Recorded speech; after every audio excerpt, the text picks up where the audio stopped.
मध्य प्रदेश में एक बार फिर मां तुझे प्रणाम योजना शुरू हो गई है। मुख्यमंत्री शिवराज सिंह चौहान ने भोपाल में योजना की शुरुआत की। योजना के तहत प्रदेश की 196 बेटियों को वाघा बॉर्डर भ्रमण के लिए रवाना किया गया।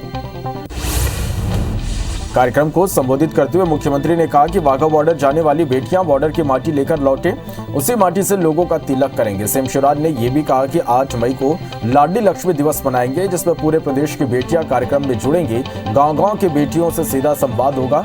कार्यक्रम में मंत्री यशोधरा राजे सिंधिया भी मौजूद रही। रायपुर में सीएम भूपेश बघेल ने प्रिकॉशन डोज लगवाया। इस मौके पर सीएम भूपेश ने प्रदेशवासियों से अपील करते हुए कहा कि जिन लोगों ने प्रिकॉशन डोज नहीं लगवाई वो जल्द लगवा लें। 3 से 6 साल तक के बच्चों, किशोरी और गर्भवती महिलाओं को दिए जाने वाले रेडी टू ईट फूड को बांटने को लेकर महिला एवं बाल विकास विभाग अब तक कोई निर्णय नहीं कर पाया है। बीज विकास निगम से सप्लाई हुए फूड को लेकर विभाग ने इसका भंडारण परियोजनाओं में करा दिया, लेकिन अब तक इसे बांटने को लेकर कोई कदम नहीं उठाया गया। जबलपुर के ओमती में स्थित जामा मस्जिद के बाद सड़क पर नमाज नहीं पढ़ी जाएगी। ईद के दिन होने वाली नमाज को लेकर पुलिस और मुस्लिम समाज के बीच बैठक में सहमति बनी है। ईद के दिन 2 पालियों में नमाज होगी। सुबह 9 बजे और 10:30 बजे नमाज पढ़ी जाएगी।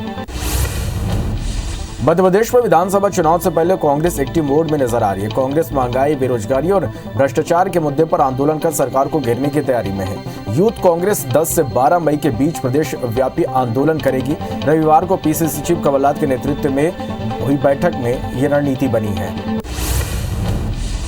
मध्य प्रदेश में बड़े पैमाने पर पर्यावरण संरक्षण के लिए पहल होगी। प्रदेश में हरियाली अमावस्या से पेड़ लगाने का अभियान शुरू होगा। मुख्यमंत्री शिवराज सिंह चौहान ने इसे लेकर निर्देश दिए हैं। इस अभियान से आम लोगों को भी जोड़ा जाएगा, जिसके बाद 1 महीने तक ज्यादा से ज्यादा पेड़ लगाए जाएंगे।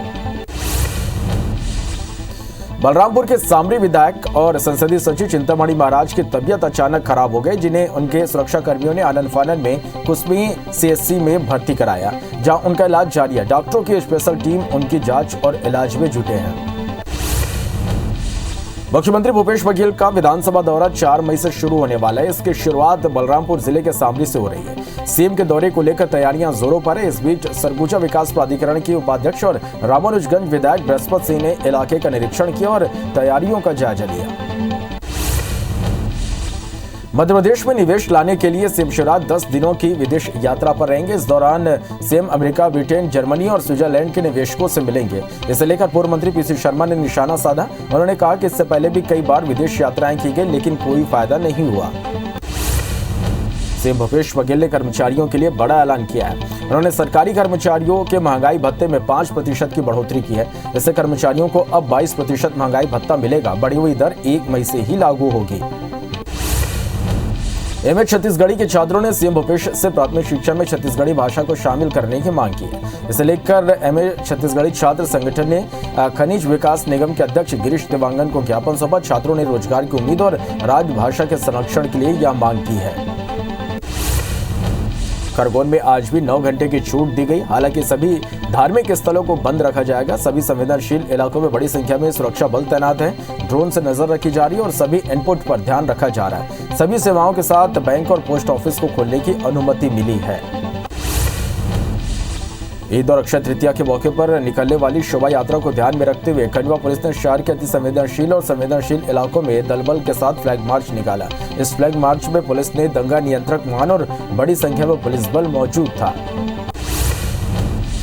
भोपाल के सरकारी अस्पतालों के डॉक्टर आज से गर्मी की छुट्टी पर जा रहे हैं। हमीदिया और एम्स के डॉक्टरों को 2 साल बाद छुट्टी मिली है। 50% डॉक्टर ही ऑन ड्यूटी रहेंगे। इस इलाज के लिए मरीजों को परेशानी हो सकती है। साथ ही कई ऑपरेशन भी टाले जा सकते हैं। डॉक्टर्स की छुट्टियां 1 मई से 30 जून तक रहेगी। जांजगीर चांपा जिले में नाबालिग लड़की को शादी का झांसा देकर रेप करने वाले आरोपी को विशेष न्यायालय ने आजीवन कारावास की सजा सुनाई। आरोपी को पॉस्को एक्ट कोर्ट सख्ती के विशेष न्यायाधीश ने आजीवन कारावास और अर्थदंड की कठोर सजा सुनाई है। नाबालिग के आरोपी के खिलाफ थाने में शिकायत लिखित रिपोर्ट दर्ज कराई थी, जिसके बाद पुलिस ने आरोपी को गिरफ्तार कर लिया था। अंतर्राष्ट्रीय मानवाधिकार संगठन के नाम से बचेली हॉकी ग्राउंड में हुए जन जागरण आयोजन के बाद पदाधिकारियों पर संगठन से जुड़े लोगों ने पैसे ठगने का आरोप लगाया। साथ ही इसकी शिकायत थाने में दर्ज कराई गई। संगठन के उपाध्यक्ष राजू कर्मा ने आरोप लगाते हुए कहा कि सदस्यता शुल्क के नाम पर 9,500 रुपए लिए गए। देपालपुर के बेटमा थाना इलाके में बेकाबू ट्रक 5 लोगों को अपनी चपेट में ले लिया, जिससे 2 लोगों की मौके पर ही मौत हो गई, वहीं 3 लोग घायल हो गए। यानी ट्रक की टक्कर से कई वाहनों को भी नुकसान पहुंचा है। घटना बेटमा इलाके के महू नीमच रोड पर हुई। खंडवा के अरसूद रोड पर एक बस ने 2 बाइक सवारों को रौंद दिया, जिसमें से एक बाइक सवार युवक की मौत हो गई, वहीं दूसरे का इलाज अस्पताल में जारी है। दोनों युवक शादी में फोटोग्राफी का काम करते हैं, जो काम से हरसूद की ओर जा रहे थे और इसी बीच यह हादसा हो गया। ग्वालियर में सड़क हादसे में 2 बाइक सवार युवकों की मौत हो गई। अज्ञात वाहन ने दोनों बाइक सवार युवकों को चपेट में ले लिया। घटना रविवार देर रात की बताई जा रही। वहीं सूचना पर पुलिस की टीम मौके पर पहुंची और जांच में जुट गई। मामला पनिहार थाना इलाके की है। हटा में कार और ट्रक की टक्कर से एक ही परिवार के 3 लोगों की मौत हो गई, वहीं 3 लोग घायल हो गए, जिन्हें इलाज के लिए अस्पताल में भर्ती कराया गया। परिवार कार से अस्थि विसर्जन करने प्रयागराज गए थे, तभी शंकरगढ़ के पास यह हादसा हो गया। जांजगीर चांपा के शिवनारायण क्षेत्र के धरदेई गांव में पिकअप वाहन अनियंत्रित होकर पेड़ से जा टकराया। हादसे में एक व्यक्ति की मौके पर ही मौत हो गई, जबकि दूसरे को गंभीर हालत में बिलासपुर रेफर किया गया। पिकअप में लगभग 15 से 20 लोग सवार थे। जांजगीर चांपा के हथनेवरा 4 लेन चौक में टैंकर और ट्रेलर के बीच टक्कर हो गई, जिससे टैंकर के ड्राइवर की मौत हो गई, वहीं ट्रेलर के ड्राइवर को भी चोटें आई हैं, जिसे अस्पताल में भर्ती कराया गया। मृतक का नाम राजेश बैस है, जो एमपी के चुरहट का रहने वाला था। पन्ना के इटावा तिलहा के पास एक तेज रफ्तार कार अनियंत्रित होकर पलट गई। हादसे में कार सवार युवक की मौके पर मौत हो गई। कार सवार नागौद से देवेंद्र नगर आ रहा था, तभी यह हादसा हुआ है।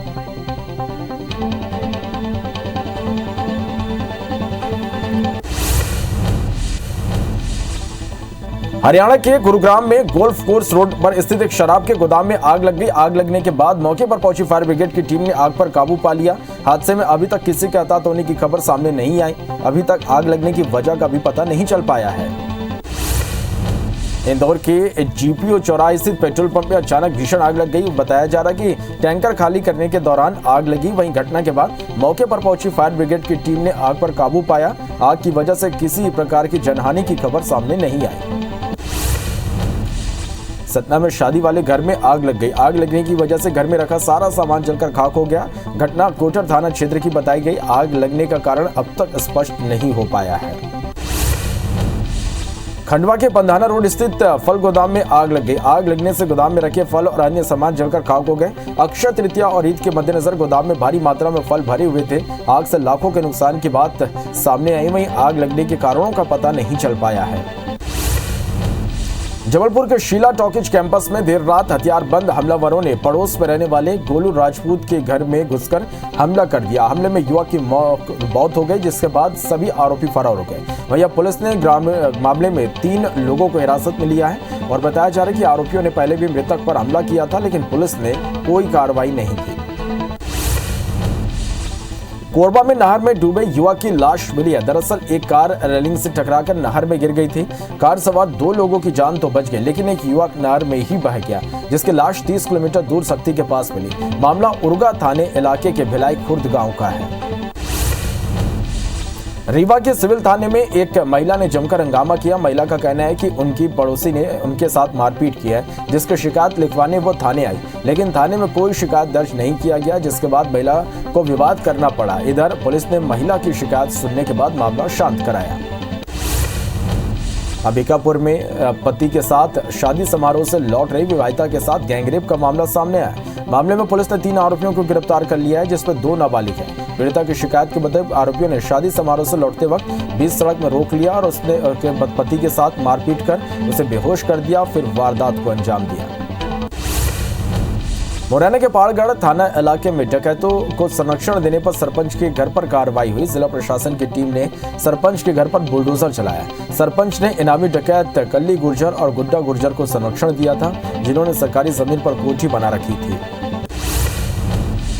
उत्तर प्रदेश के हमीरपुर जिले में कोरोना के बाद से पिछले 2 सालों से बंद चल रही कानपुर खजुराहो और खजुराहो कानपुर पैसेंजर ट्रेन को फिर से पटरी पर दौड़ाए जाने के लिए उत्तर मध्य रेलवे ने हरी झंडी दे दी है। रेलवे के इस फैसले से मध्य प्रदेश और उत्तर प्रदेश के 7 जिलों के लोगों को बड़ी राहत मिलेगी।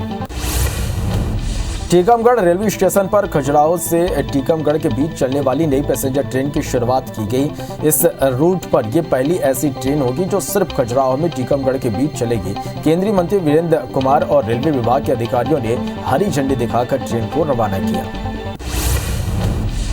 ग्वालियर में एक बार फिर से सिटी बस सेवा शुरू कर दी गई। पहले चरण में अभी 10 बसें संचालित की जा रही हैं। यह बसें दीनदयाल नगर से महाराज बड़ा तक संचालित हो रही है। पहले 3 किलोमीटर के लिए 7 रुपए किराया निर्धारित किया गया। इसके बाद 1 रुपए प्रति किलोमीटर रखा गया। डोंगरगढ़ में संचालित सरकार की महत्वाकांक्षी योजना स्वामी आत्मानंद इंग्लिश मीडियम में परीक्षा परिणाम 100% रहा। आज स्कूल में कक्षा 1 से 8वीं तक के परिणाम घोषित किए गए। परिणाम बेहतर आने पर बच्चों और उनके पालकों में उत्साह देखा गया। रायपुर में मौसम का मिजाज बदल गया। यहां तेज आंधी तूफान के साथ हल्की बारिश हुई, जिससे लोगों को गर्मी से थोड़ी राहत मिली है। छत्तीसगढ़ में भीषण गर्मी पड़ रही। ज्यादातर जिलों का तापमान 40 डिग्री सेल्सियस के पार दर्ज किया जा रहा है और लू चलने से लोगों की परेशानी और बढ़ी है। प्रदेश में सबसे ज्यादा तापमान बिलासपुर में 45.4 डिग्री सेल्सियस दर्ज किया गया। मौसम विभाग के अनुमान जताया कि प्रदेश के दक्षिण हिस्से में हल्की से मध्यम बारिश होने की संभावना है। एमपी के कई जिलों में बारिश की संभावना जताई गई। मौसम विभाग के मुताबिक पश्चिमी विक्षोभ के कारण मध्य प्रदेश के कई इलाकों में गरज चमक के साथ बारिश हो सकती है, जिसके लिए येलो अलर्ट जारी किया गया है। ग्वालियर, रीवा और सागर संभाग के जिलों में बारिश हो सकती है। जर्मनी की राजधानी बर्लिन के होटल एटॉन पहुंचने पर प्रधानमंत्री नरेंद्र मोदी का भारतीय समुदाय के लोगों ने गर्मजोशी से स्वागत किया। वे आज जर्मन चांसलर ओलाफ स्कॉल्ज से मुलाकात करेंगे और 6ठे भारत जर्मनी अंतर सरकारी परामर्श की अध्यक्षता करेंगे। भारतीय सेना के सेनाध्यक्ष जनरल मनोज पांडे ने सेना प्रमुख के रूप में कार्यभार संभालने के बाद आज रक्षा मंत्री राजनाथ सिंह से मुलाकात की। मुलाकात के दौरान दोनों के बीच रक्षा क्षेत्र से जुड़े कई विषयों पर चर्चा हुई। मशहूर कवि कुमार विश्वास को पंजाब और हरियाणा हाई कोर्ट से बड़ी राहत मिली। हाई कोर्ट ने उनकी गिरफ्तारी पर रोक लगा दी है। फिलहाल कुमार को अंतरिम राहत दी गई है। अब उनकी केस खारिज करने की याचिका पर सुनवाई जारी रहेगी। इस मामले में पूरा आदेश आना बाकी है। केंद्रीय मंत्री मुख्तार अब्बास नकवी ने कहा कि समान नागरिक संहिता हमारी एक जिम्मेदारी है। समान नागरिक संहिता को लेकर आज राष्ट्रीय बस शुरू हो गई है। इस बस से बहुत ही सकारात्मक और रचनात्मक नतीजा निकलकर सामने आएगा। जनता को तय करना होगा कि समान नागरिक संहिता देश के लिए जरूरी है या नहीं। आईपीएल के 47वें मैच में कोलकाता नाइट राइडर्स और राजस्थान रॉयल्स की टीम आमने सामने होगी। यह मुकाबला मुंबई के वानखेड़े स्टेडियम में शाम 7:30 बजे खेला जाएगा। राजस्थान ने इस सत्र में अब तक 9 में से 6 मुकाबले अपने नाम किए। वहीं केकेआर ने 9 में से 6 मुकाबले गंवाए हैं।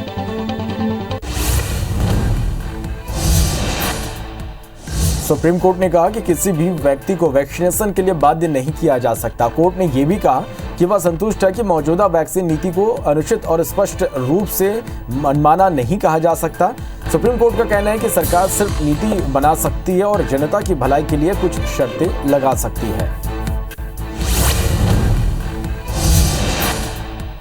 ईद के मद्देनजर दिल्ली पुलिस ने अलर्ट जारी किया। गृह मंत्रालय के कड़े रुख को देखते हुए दिल्ली पुलिस ने कहा कि असामाजिक तत्वों पर कड़ी नजर रखी जाए और कहीं भी अनावश्यक भीड़ जमा न होने दी जाए। सभी जिलों के तमाम बड़े अधिकारी अपने अपने जिलों में गश्त करेंगे। पुलिस ने संवेदनशील स्थानों पर संख्या बढ़ाई है।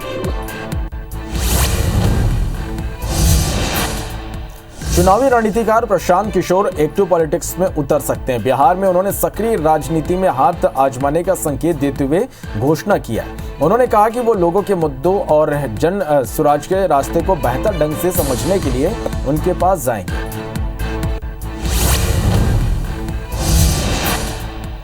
यूपी के चंदौली में स्टेट सीटर की बेटी की मौत का मामला तूल पकड़ता जा रहा है। इस बीच समाजवादी पार्टी के अध्यक्ष अखिलेश यादव ने कहा कि चंदौली में पुलिस ने जानबूझकर उस घर पर छापा मारा। जब पुलिस को कोई नहीं मिला तो उन्होंने बहन को पूरी तरह से मारा। अखिलेश यादव ने कहा कि पुलिस के खिलाफ 302 के तहत मुकदमा दर्ज होना चाहिए।